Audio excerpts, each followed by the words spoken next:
শুভ সকাল আমার প্রিয় বন্ধুরা। তো কেমন আছো তোমরা সবাই? আশা করি সবাই অনেক ভালো আছো। তো ভিডিওর শুরুতেই বড়দেরকে প্রণাম আর ছোটোদেরকে ভালোবাসা জানিয়ে আজকে আমার ভিডিওটা শুরু করলাম। তো বন্ধুরা, আমার এই তৃতীয় ব্লগে তোমাদের সকলকে স্বাগতম জানাই। তো বন্ধুরা, তোমরা দেখতেই পাচ্ছ অনেকটাই কিন্তু সকাল হয়ে গেছে। তো সকাল সকাল কিন্তু আমি চলে যাচ্ছি মাঠের দিকে। কেন বলো তো? ওই যে দেখতে পাচ্ছ গয়লা ওখানে দাঁড়িয়ে আছে, তো ওখানেই যাচ্ছি। আমাদের গরুর কিন্তু গাইটা দোয়া হচ্ছে, তো সেখান থেকেই দুধ নিয়ে আসবো, কারণ সোনামাতেই গরুর দুধ খায়।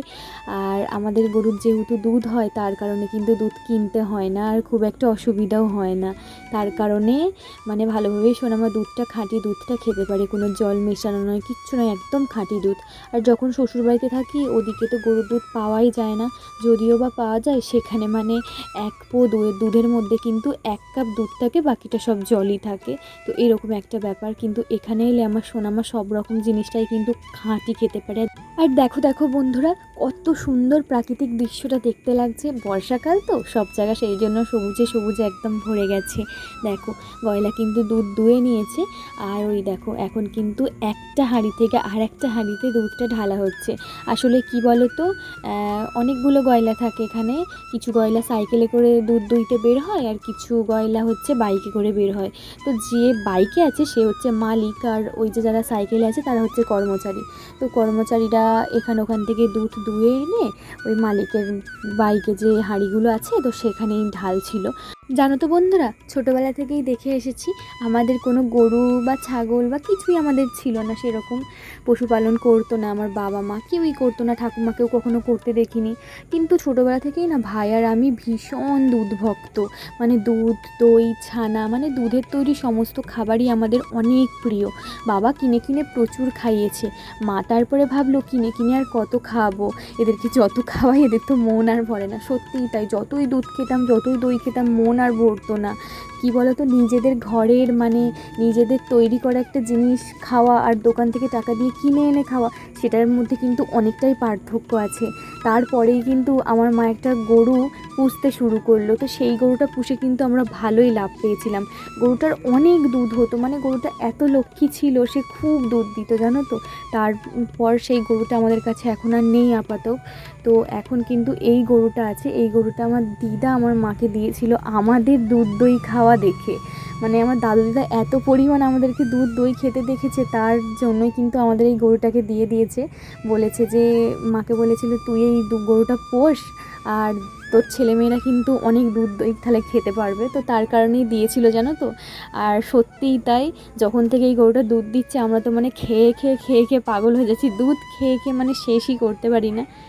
সকালের দিকে যখন দুধ দই, তখন কিন্তু প্রায় 1 পোই দুধ নিই, 1 পো কখনো কখনো নিই, 2 পো নিই, বা 1 পোর কমও নিই। মানে যখন যেরকম প্রয়োজন হয় তখন কিন্তু আমরা সেরকম দুধটা গয়লার থেকে নিয়ে নিই। কিন্তু সন্ধ্যাবেলা আমার মা আবার দুধ দই। তো সন্ধ্যাবেলা কতটা করে দুধ হয় সেটাও কিন্তু তোমাদেরকে সন্ধ্যাবেলা দেখাচ্ছি। তো ভিডিওটা কিন্তু তার জন্য পুরোটা দেখতে হবে, একটু সময় ধরে দেখো ভিডিওটা। আশা করব ভিডিওটা তোমাদের ভালোই লাগবে, কারণ আমি আমার সবটুকু দিয়ে মানে চেষ্টা করি যাতে ভিডিওটা তোমাদের ভালো লাগে, তোমাদের মনের মতো করে ভিডিওটা করার চেষ্টা করি। তো বন্ধুরা, কোথাও যদি ভুলভ্রান্তি থাকে আমার কাজের মধ্যে, আমার কথার মধ্যে, তাহলে অবশ্যই তোমরা কমেন্ট বক্সে একটা ছোট্ট কমেন্ট করে আমার ভুলভ্রান্তিটা তোমরা ধরিয়ে দিও প্লিজ। তো যেই দুধটা নিয়েছিলাম সোনামার জন্য, তো সেই দুধটা দেখো ওদিকে জাল বসিয়ে দিয়েছি। আর তার আগে না আমি একটু আলুর তরকারি বসিয়ে দিয়ে তারপরে দুধটা আনতে গিয়েছিলাম, সরু সরু করে আলু কুটে।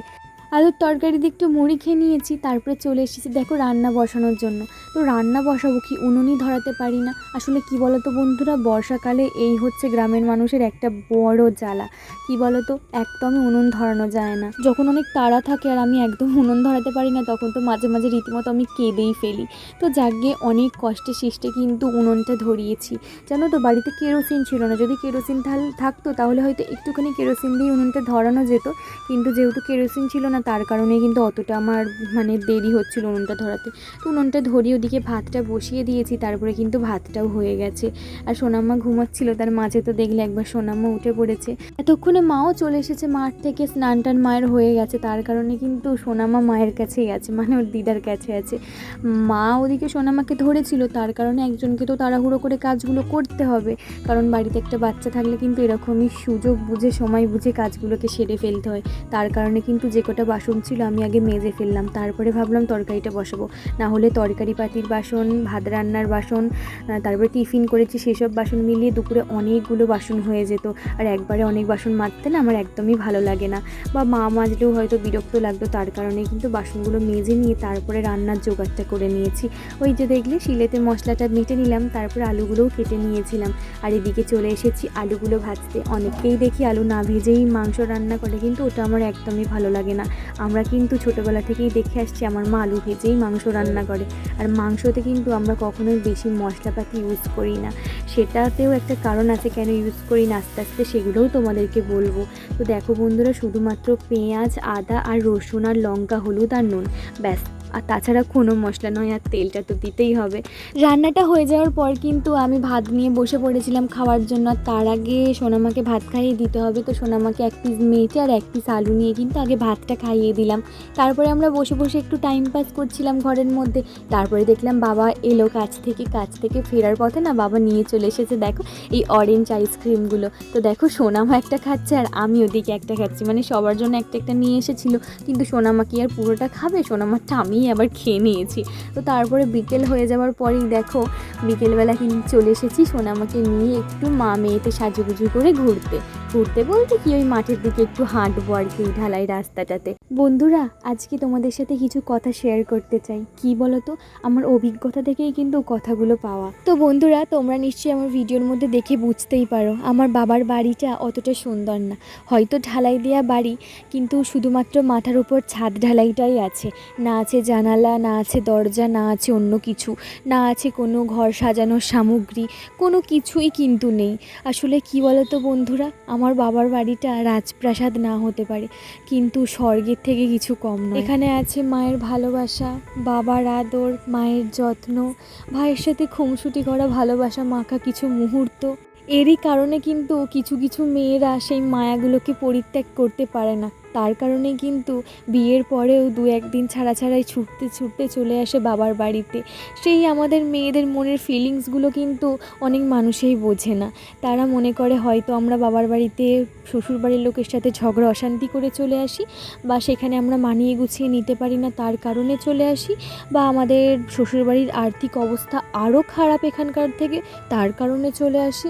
এরকম অনেক কিছু ধারণা তাদের মনে হয়। কিন্তু না বন্ধুরা, আমাদের মতো অনেক মেয়ে আছে যারা শ্বশুরবাড়িটা তাদের যতই ভালো হোক যাই হোক, কিন্তু তাদের জন্মস্থান যেখানে জন্মগ্রহণ করেছে, যেখানে তারা ছোট থেকে একটু একটু করে বড় হয়েছে, খেলাধুলা করে বড় হয়েছে, সেখানে তার জন্মদাতা বাবা মা আছে, সেখানের মায়া তারা কিভাবে ছাড়তে পারে বলো? বাবা মার জন্য তো সব মেয়েদেরই মন কাঁদে, তাই না? তার জন্যই তোমাদেরকে বলছি, আমার বাবার বাড়িটা রাজপ্রাসাদ না হতে পারে, কিন্তু একটা স্বর্গের থেকে কিছু কম নয়। তো দেখো বন্ধুরা, বকর করতে করতে কিন্তু অনেকটা সন্ধে হয়ে গেছে। তো সন্ধেবেলা মা কিন্তু দুধ দুয়েছে, তো তোমরা তো দেখতেই পেলে কতটা দুধ। তোমাদেরকে বললাম না ওই দুধটা তোমাদের দেখাবো সন্ধেবেলা যে মা দুধটা দুইবে।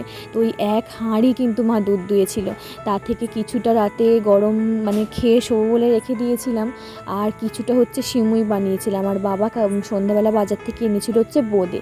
তো রুটি, বোঁদে, সিমুই, এটাই আজকে আমাদের রাতের খাবার। আর এই যে দুধের শটটা দেখছো, যেই দুধটা আলাদা করে তুলে রেখেছিলাম রাতে আমরা শোবার আগে খেয়ে শোবো বলে, তো সেই দুধটা থেকে কিন্তু এই শটটা উঠেছে। আর শটটা তোমরা দেখতে পাচ্ছ কতটা মোটা। তো এই শটটা কিন্তু আমি সোনামাকে সমস্তটাই খাইয়ে দেবো। আমার সোনামা না দুধের সর খেতে কী পরিমাণ ভালোবাসে তোমাদেরকে আমি বলে বোঝাতে পারবো না। যেরকম আমার ভাই আর আমি, সেরকমই হয়েছে আমার সোনামার বাবা কিন্তু এসব একটুও খেতে ভালোবাসে না, কিন্তু আমার মেয়েটা এই খাওয়া দাওয়ার দিকে একদম আমার মতো হয়েছে। তো সুন্দর সোনামা সব শরটাকেই কিন্তু খেয়ে নেবে। তো বন্ধুরা, আজকের ভিডিওটা কিন্তু এটুকুই। তো ভিডিওটা তোমাদের কেমন লাগলো অবশ্যই কিন্তু কমেন্ট বক্সে জানাতে হবে। ভালো লাগলেও জানিও, খারাপ লাগলেও জানিও। আর যদি কোনো জিজ্ঞাসা থাকে আমার বিষয়ে, তাহলেও কিন্তু সেটা নির্দ্বিধায় তোমরা জিজ্ঞাসা করতে পারো, আমি অবশ্যই তোমাদের কমেন্টের রিপ্লাইটা দেবো। তো বন্ধুরা, বারে একটা কথাই বলবো, ভিডিও ভালো লাগলে অবশ্যই চ্যানেলটাকে সাবস্ক্রাইব করে ভিডিওটা একটা লাইক করে আমার পাশে থেকো, আর আমাকে একটু সাপোর্ট করে একটু ভালোবাসা দিও। তো চলো বন্ধুরা, আজকে আমি আসছি, দেখা হচ্ছে পরের কোনো ভিডিওয়। ততক্ষণের জন্য সবাই সুস্থ থেকো, ভালো থেকো। চলো tata, bye bye, good night.